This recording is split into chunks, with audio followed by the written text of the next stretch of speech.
বহুত দুখ লাগিছে ক'বলৈ এনেকুৱা কোনো ভাষা নাই এই ভাষাৰে প্ৰকাশ কৰি আচলতে নিজৰ ঘৰৰ কোনোবা ঢুকালে যেনেকুৱা লাগে ঠিক তেনেকুৱাই লাগি আছে কাৰণ জুবিন দা আমাৰ চবৰে প্ৰিয় আমি খালি আমাৰ ইয়াত অসমত নহয় গোটেই ভাৰতবৰ্ষতে প্ৰিয় চবেই তেওঁক চিনি পায় চবেই মৰম কৰে আৰু আমি যিটো পৰিৱেশ দেখা পাইছোঁ চাৰিওফালে খালি কান্দা চবে কান্দা কাটি কৰি আছে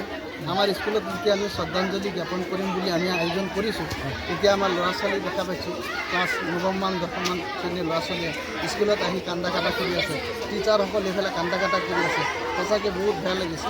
মানে বুকু ফাটি যাওঁ যেন লাগিছে খুবেই বেয়া লাগিছে কোনো ভাষা নাই আৰু এইটো আমাৰ অসমৰ সাংস্কৃতিক দিশত এক নক্ষত্ৰ স্বৰূপ আছিল জুবিন দা আমাৰ অসমৰ সাংস্কৃতিক দিশত অপূৰণীয় ক্ষতি সেইটো হয় যে অসমীয়া কালচাৰটোক যি হিচাপেতো উঠাই নিছিলে অসমীয়া সংগীতক যি হিচাপে উঠাই নিছিলে আজি তেখেতক মই চিনি পাওঁ 1995 চনৰ পৰা তেখেতক তেখেতৰ প্ৰগ্ৰাম প্ৰথম চাইছিলোঁ তেতিয়াৰ পৰাই তেখেতৰ প্ৰতি আকৃষ্ট হৈছিলোঁ আৰু এতিয়া অসমীয়া সংগীতবিলাক চবতে য'তে যাওঁ ত'তে মানে বাজি থাকে চবেই ভাল পায় আৰু জুবিন দাই পৰিচয় কৰাই দিলে এই অসমীয়া সংগীতক কিন্তু তেখেত এতিয়া নাই সেয়ে ভাবি আছোঁ তেখেতৰ জেগা ল'বলগীয়া আমাৰ ক্ষেত্ৰত কোনো নাই বহুত ক্ষতি হৈছে এই ক্ষতি আৰু পূৰণ কৰিব নোৱাৰে খবৰটো পাই বিশ্বাস কৰিব পৰা নাছিলোঁ কাৰণ সৰুৰ পৰা তেওঁ গান শুনিয়ে ডাঙৰ হৈছিলোঁ কালি তেনেকৈ খবৰটো পাই বিশ্বাস হোৱা নাছিলোঁ কৰিম ভগৱানৰ লীলা এদিন নহয় এদিন যাবই লাগিব তথাপিও তেওঁ ইমান সোনকালে ভগৱান ভবা নাছিলোঁ কি নহওক তেওঁ য'তে আছে ভালে থাকে বহুত দুখ লাগিছে ক'বলৈ এনেকুৱা কোনো ভাষা নাই এই ভাষাৰে প্ৰকাশ কৰি আচলতে নিজৰ ঘৰৰ কোনোবা ঢুকালে যেনেকুৱা লাগে ঠিক তেনেকুৱাই লাগি আছে কাৰণ জুবিন দা আমাৰ চবৰে প্ৰিয় আমি খালি আমাৰ ইয়াত অসমত নহয় গোটেই ভাৰতবৰ্ষতে প্ৰিয় চবেই তেওঁক চিনি পায় চবেই মৰম কৰে আৰু আমি যিটো পৰিৱেশ দেখা পাইছোঁ চাৰিওফালে খালি কান্দা চবে কান্দা কাটি কৰি আছে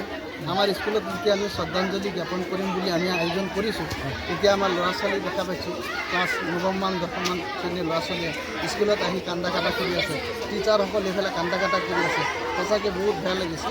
মানে বুকু ফাটি যাওঁ যেন লাগিছে খুবেই বেয়া লাগিছে কোনো ভাষা নাই আৰু এইটো আমাৰ অসমৰ সাংস্কৃতিক দিশত এক নক্ষত্ৰ স্বৰূপ আছিল জুবিন দা আমাৰ অসমৰ সাংস্কৃতিক দিশত অপূৰণীয় ক্ষতি সেইটো হয় যে অসমীয়া কালচাৰটোক যি হিচাপেতো উঠাই নিছিলে অসমীয়া সংগীতক যি হিচাপে উঠাই নিছিলে আজি তেখেতক মই চিনি পাওঁ 1995 চনৰ পৰা তেখেতৰ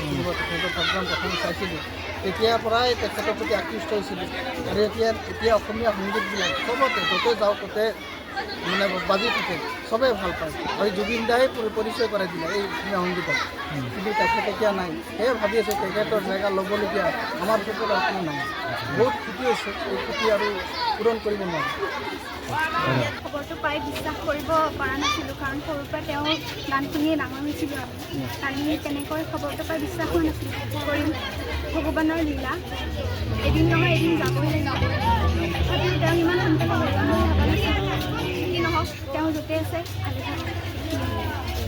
যিকোনো খবৰৰ বাবে যোগাযোগ কৰক 7099017330 লগতে 7099017110 নম্বৰত।